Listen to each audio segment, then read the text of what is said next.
Lebanese Ether, Freestyle Drive, Season 3, Episode 6. Got a hip-hop legend in the car with me today from Brooklyn. We in Bed-Stuy. What's going on, Illa Ghee? What up? What's going on? Illa Ghee in the car with me. How you doing, man? We in your hood right now, Bed-Stuy? Yeah, Bed-Stuy, Brooklyn, out of bounds, New York City, and the incredible mathematics of rap, Illa Ghee. Illa Ghee. How was it growing up in Bed-Stuy, man? Rough. Okay. Very rough, very rough. I came up in a tough era. We was like streetwise. We was like the late 80s, 90s kids. Okay. So Brooklyn was wild at the time. Because a lot of people come to Brooklyn now who don't know how Brooklyn was crazy wild at one point. Yeah. This is the gentrification of Brooklyn. Exactly. People think Brooklyn's always been like that, you know? No. They don't know. Yeah, man. So growing up in Bed-Stuy, you was gravitated to hip hop music from the get go, or did that come later on? No, I mean I was gravitated to it because my cousin and my brother. My cousin, his DJ name was Sky Ski, and my brother, his rap name was Intimidation. So okay. They introduced me. My cousin used to have the turntables. They used to live on Hancock, and he used to build his own speakers, and they used to sneak me to parties, like. Babysit me and sneak me to parties and tell me shut up. Don't say nothing. Yeah, don't say we took you out the house. And it's just, my cousin was never afraid to battle anybody. So he was battling at the time too. Cats was battling each other. Oh and everything? yeah. Like that was, it was real. Like my heart used to race like they was fighting or something. Damn. Like it was gonna be a fight. So. I was little. I got you. Somebody little. You see the adults shouting at each other, like disrespecting each other, or whatever. They really didn't. They said things. It's not as bad as now. Okay. The battle now was different. It was more. It was more. More about words and style. My style is better than yours. It wasn't necessarily insulting. Yeah, you might get a sister and the mother in there somewhere along the line. All right. You'll come out once in a while. It wasn't like I'll shoot your kids and step on your kid's face. And, it wasn't that extreme. Like it is nowadays. Yeah.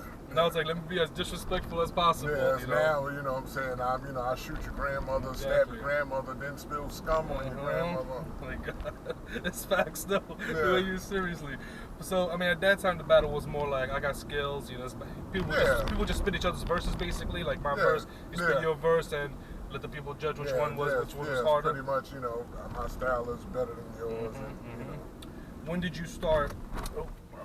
When did you start taking the hip hop seriously then? After I came home from jail, 2000, 2002. That's when I really. Before I used to just wanted to rhyme. Okay. And I just wanted to rhyme on the radio. So what do you mean you want to rhyme on the radio? I think the biggest thing at the time was Marley Marlin's Saturday. I know they used to have something like Saturday Night Live or something like that. Okay.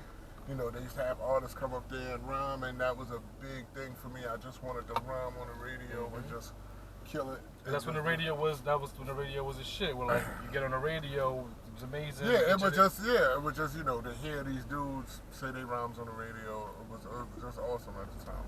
So let's go back to the name. How'd you get the name Illa Ghee? Was that what people was calling you? Did you call yourself? Well, people used to say when I used to rhyme, people used to say like your rhymes was ill. And then so it just just say like just Illa Ghee, like they always called me G. Okay. But the way I spell it came from art school, and the fact that learned in art school that 8 letters look better together than 7. I got you. So you was always into art basically? I know how to draw. My moms knew how to draw. My brother knew how to draw, and that's what that's where that came from. Then I went to art school, art and design, high school. So nice. Well, this is before you were incarcerated? Yeah, way before that. How long were you incarcerated for? 6 years. 6 years, okay. Did that kind of put a dent, do you feel, in your career where you kind of had those years, locked up? Of course, it hindered it because, I got locked up right after doing my verse on Hell on Earth. Nice, yeah. You know what I'm saying? So, like the very next day. Damn, seriously? Yeah, the verse so you recorded the verse, and the next day the next day I got locked up. Oh, shit, man. That's crazy. How did that affiliation happen, the whole Mobb Deep affiliation? We went to school together. Okay. We all went to art and design. Nice. Yeah. So y'all just linked up there basically as students, and later on you linked up as artists? Basically, story is, when I first seen Prodigy, I was gonna rob him. Okay. And then, we had a mutual friend, got cool with him. He was like, nah, he's a cool dude, and we all got cool. And it's like, this became my brother. Well, he was my brother after that. So you was planning on, this was in high school when you was planning on robbing? Yeah. In high school you was planning on robbing? All right. So even though you was into the arts and you went to a good school and everything, you was still caught up in the hood shit? It was coming along. Okay. It was coming, like the hood thing was coming along, and it was just different. Just different time. So while you was incarcerated, were you writing rhymes while you was locked up? Was that like, yeah, all the time. Right.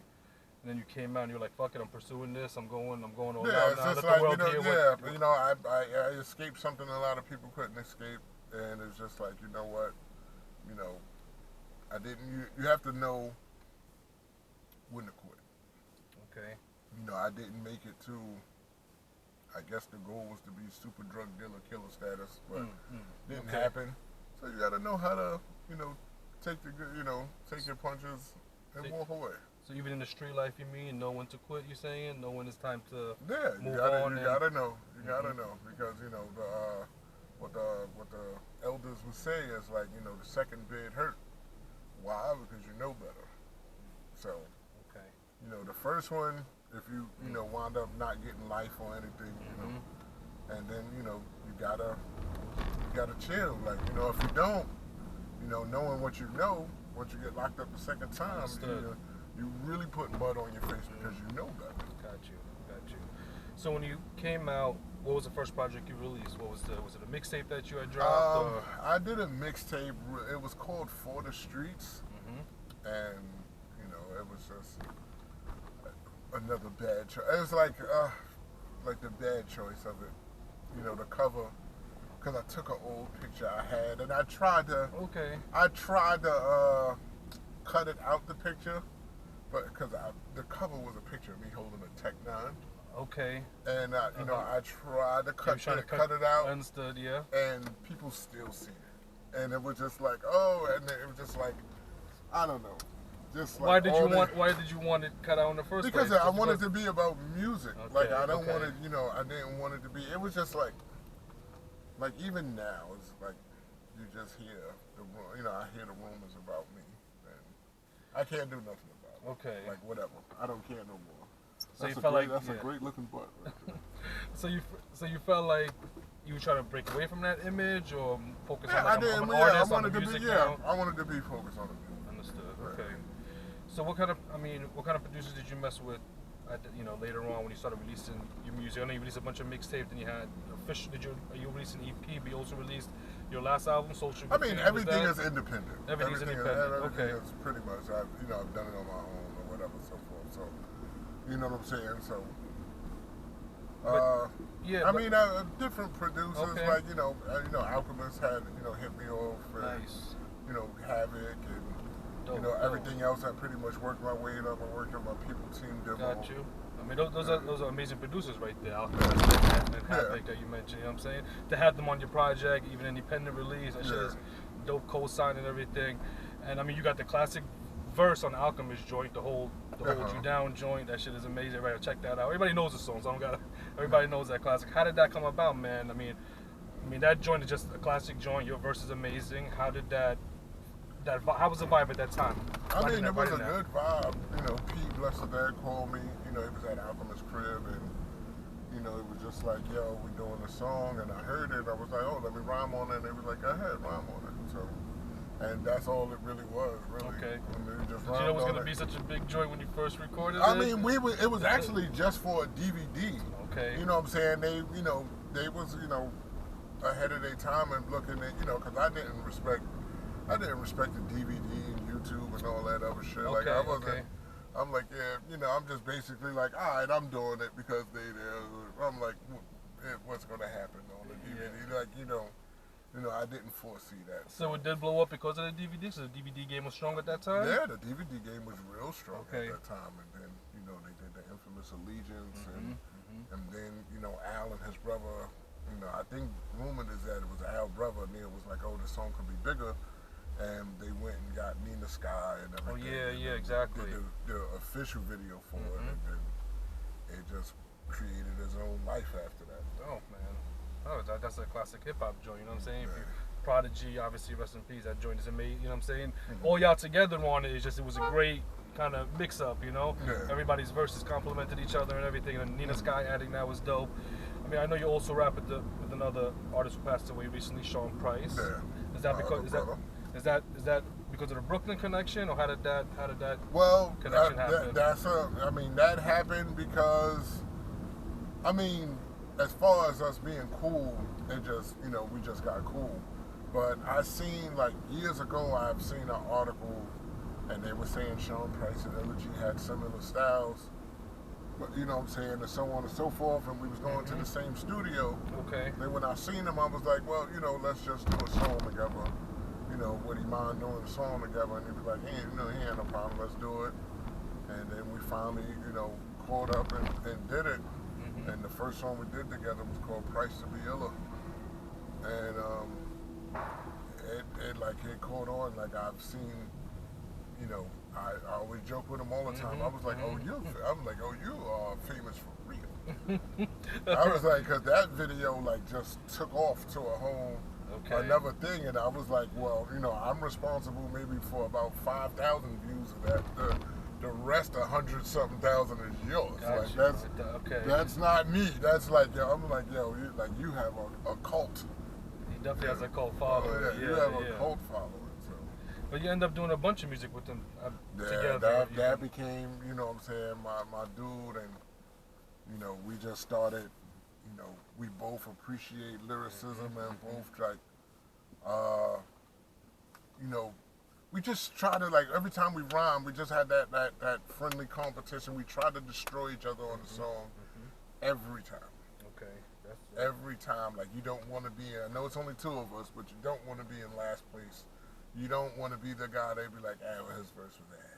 Like, so that's why I respect it.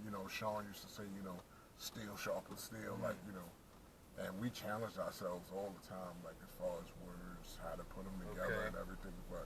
And that makes the song better, When y'all competing in the studio, even if it's friendly competition, y'all sharpen each other. Same way with Prodigy, too. It was the same way.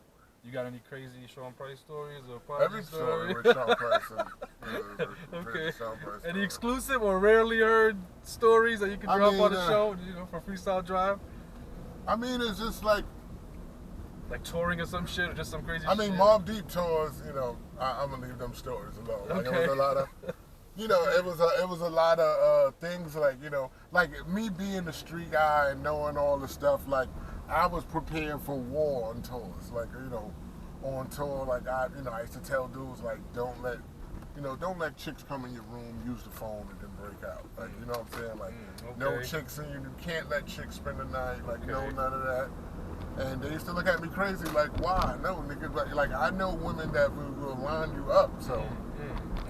Whenever we was in California and all that other stuff, it was just you had to be prepared, but don't get set up basically. Stay on point at all time. Like, have fun, but don't get caught slipping because we're far from home, and Queenie's son gonna make it back home. Like, I'm gonna make it back home regardless of what.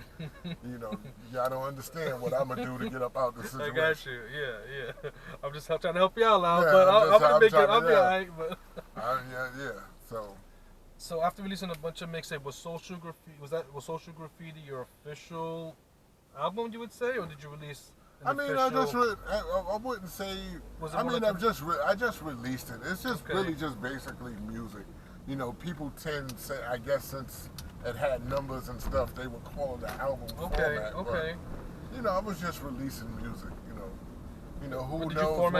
Did you format it different than a mixtape, or did you just do it the way you would? I mean, you put songs on it, you put a number on it, you give it a title, and you say what it is. So you can call it a mixtape, you can call it an album, you can just call. I just call it music that I put out, pretty much. I know recently you've been directing, been behind the camera more recently. Yeah. What kind of motivated you to go to that direction instead of being an artist in front of the camera?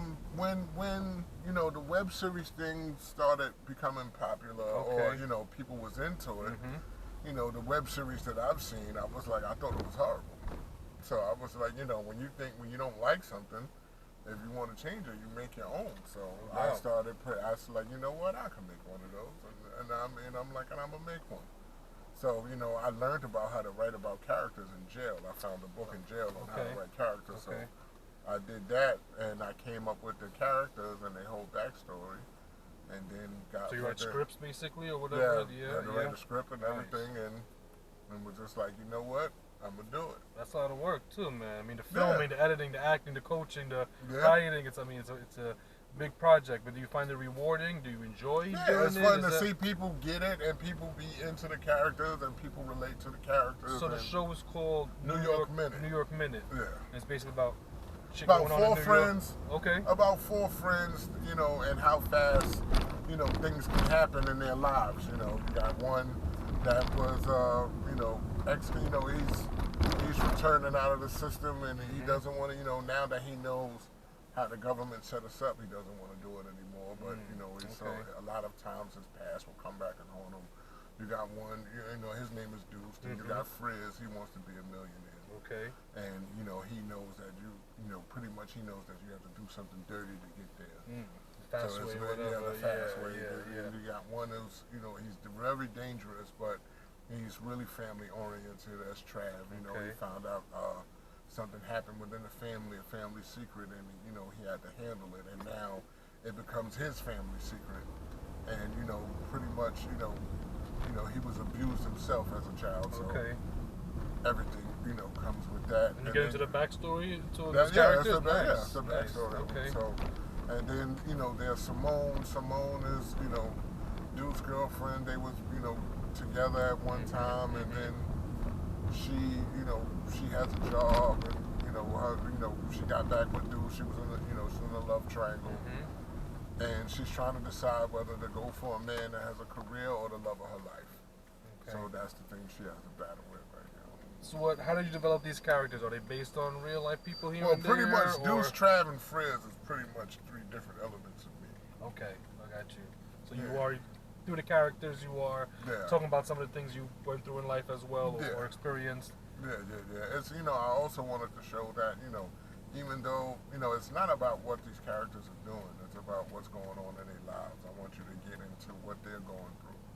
And to see that, you know, even if you are on the street, you just don't talk about dumb anything. Like, we do have ideas, we do have dreams, we do have views on things, on political status and all this other stuff. But, you know, and I want that to come across that, you know, it's not just ignorance. I advise you to go there. Yeah, straight? Okay.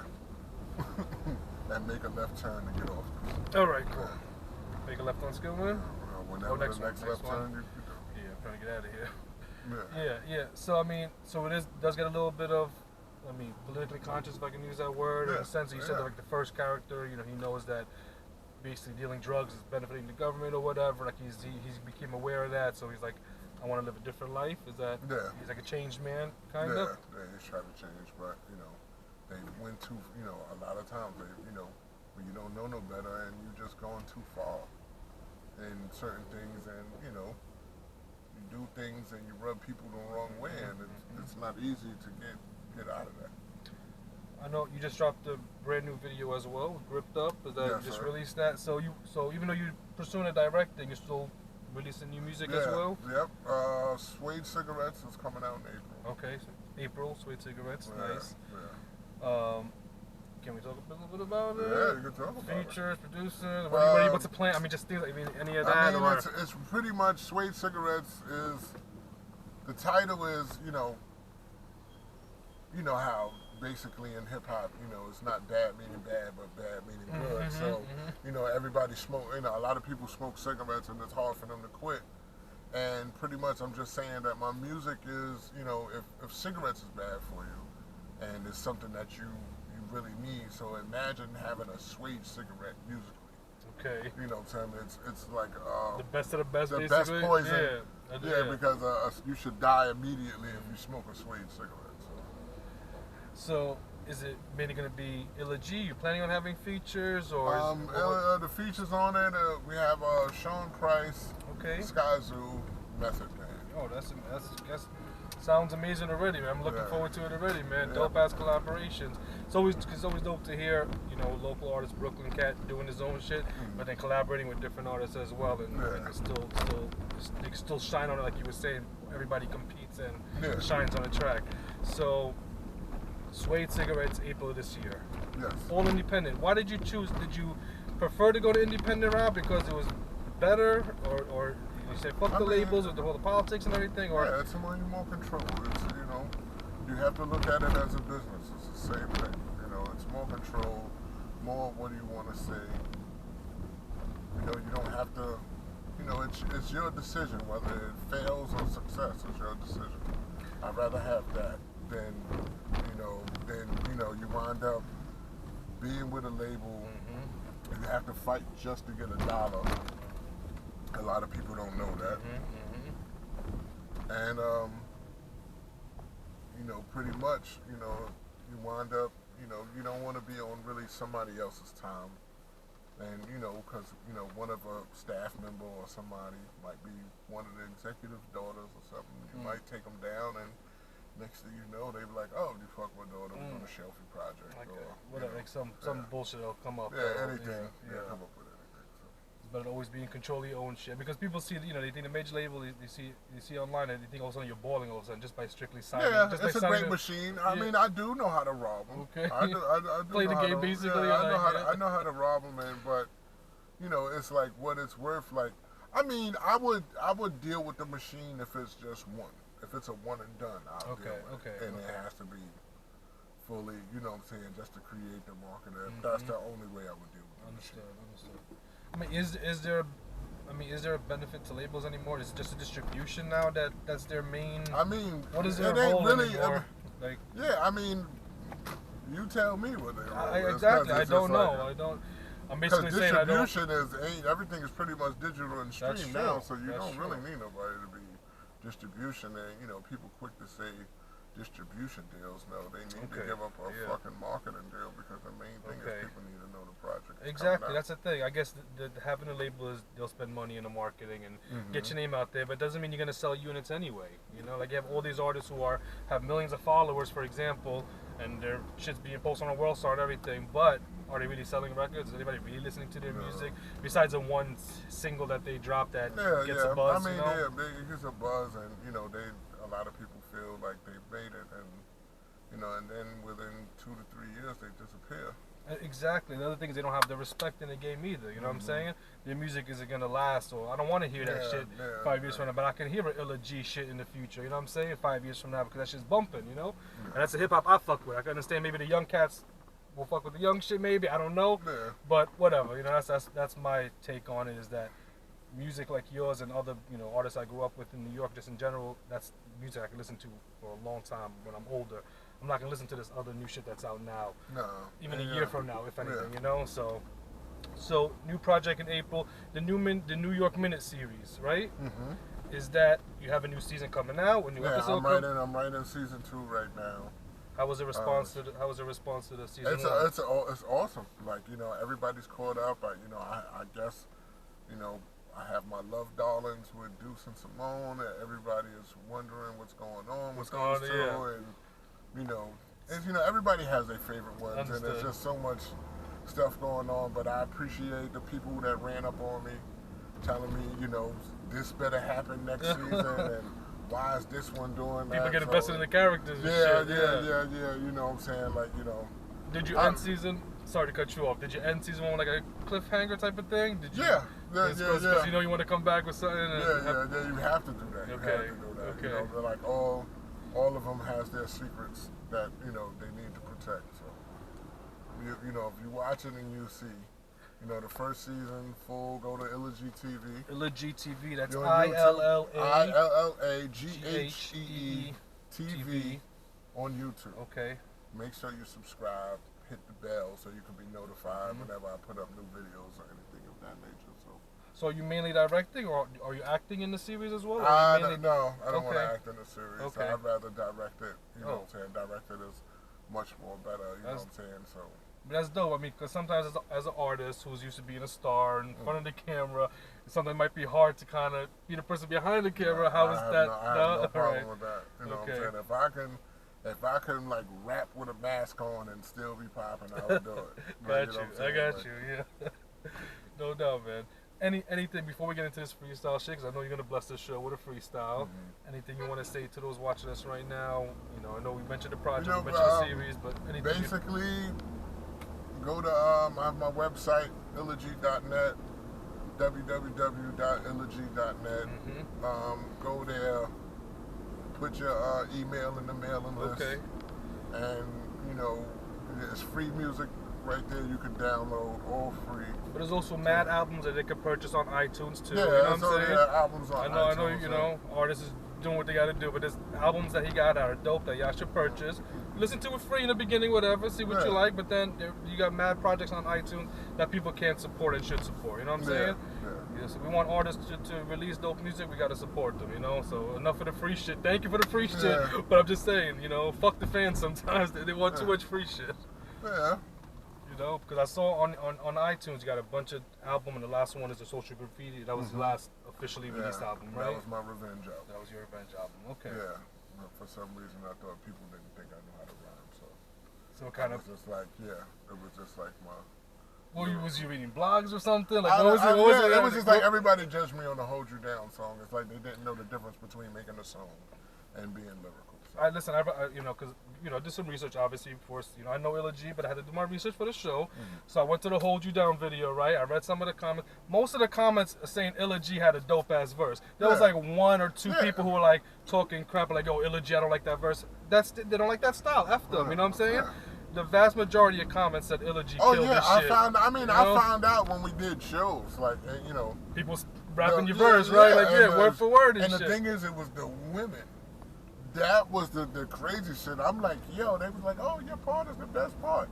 I'm like, did you hear what I said? See how it felt like it? But did you see? Like, you said you hold you down, exactly. Yeah, I know. Like, okay, that's what y'all like? All right, I got you. I got you. All right, so then you came out with the album, with the next album, Out of Revenge, like, fuck that, fuck it was just like, it was just like, you know. Because I did that one time, like when I first came down, I listened to Prodigy and Alchemist, and it was like, yo, you need to dumb it down a bit because people don't understand what the hell you're talking about. Okay. And I was like, but you know, if you don't read a book, it's not my fault. But I did dumb it down for a while, and it was not comfortable. I didn't like it at all. Okay, all right.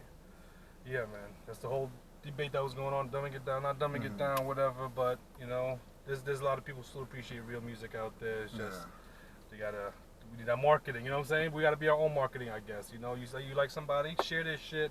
Don't be stingy, repost this shit. Ain't nothing wrong with that, you know? Yeah. Too many motherfuckers only want to promote the person who already got the fucking machine behind them. Yeah. And not assist the artist who's doing dope hip hop for the longest, but can't get a repost on this shit, you know? Whatever. We're gonna get into the freestyle drive. Real special guest, Illa Ghee. I'm so happy to have him on the show today. He's a legend himself, if you don't mind me saying that. I know, you know, you might still be coming out with more projects and everything, but you're a legend, you rap with legends, and you're still doing dope shit. So definitely looking forward to the new project. Make sure you check out all my previous episodes. Should I make this right here? Yeah. CypherCircuit.com, WritingInCardsWithRappers.com. We about to get into this first instrumental. All right. Freestyle Drive Season 3, Episode 6 with special guest Illa Ghee. We in Brooklyn right now, Bed-Stuy. Make sure you check out all my previous episodes on CypherCircuit.com, WritingInCardsWithRappers.com. All right, Illa Ghee, let's do this freestyle session. Something. Illa Ghee on Freestyle Drive. I'm a first down audible, affordable, mass killer, reportable. Whack holder, my bag is from Portugal. Whack is not supportable, but mortal, that's immortal with a moral. Legend with plural, with legible oral. My automatic, manic, depressive, decomposed but impressive. Ready to put the pressure on the presses. My press kid is futurized criminal next shit.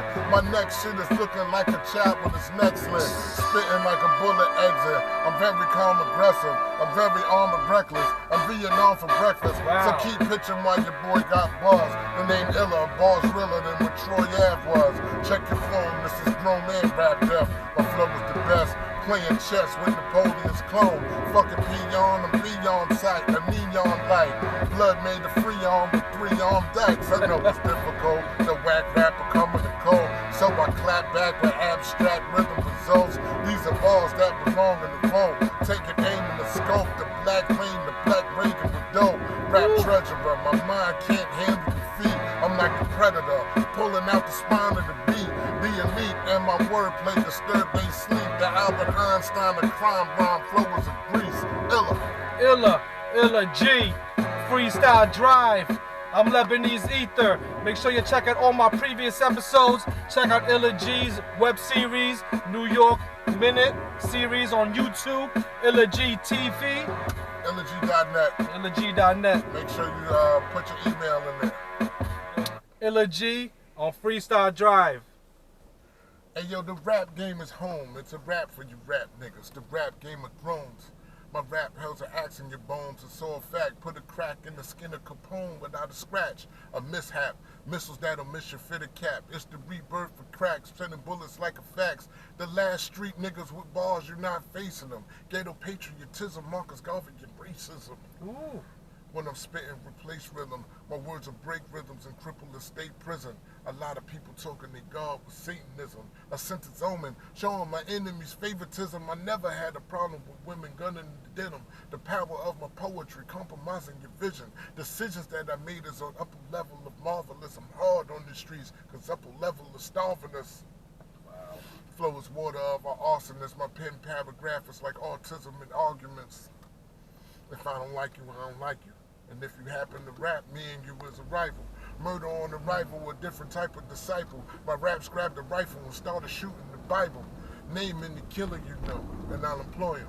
Name a rapper signed or unsigned, and I'll destroy him. The streets I survive. Elephant's like a crime sex zone when I'm deprived. Shooter from some of the projects.